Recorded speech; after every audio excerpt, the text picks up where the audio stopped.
Secretary, with all these anomalies, irregularities coming to light, yung mga paulit-ulit na proyekto, same funding for different projects, even if they have different specs. What was your reaction to that? Because this is, I would say, very brazen for the contractors to do.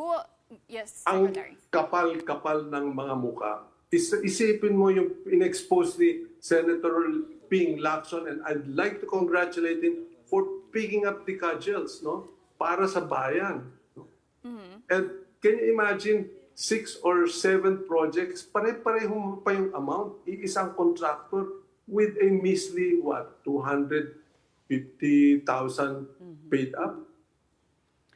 Nung pumasok po kayo, Secretary, sa DPWH, because DPWH is notorious for corruption, paano That's nyo correct. ba linines? Because now it looks like there's a syndicate operating from within and napapaikutan lang si Secretary Bonoan. He doesn't know what's going on down there in the district and regional level. Well, what happened there, as I said, was the insertions. That's where all these anomalies are coming from. In cahoots with DPWH. Let's face it, unang-una, noong panahon ko, ang authority level lang ng district engineer, 50 million pesos. Tinaas yan ng 150 million. So yung 1 billion, china-chap-chap, 97 million, hindi na aakyat yan. Yung Kaya may regional 78. Oo. Yung binulgar ni Senator Lacson, 'di ba? Pare-pareho, ibang proyekto sa ibang lugar pero 78 million lahat ang cost. That's correct.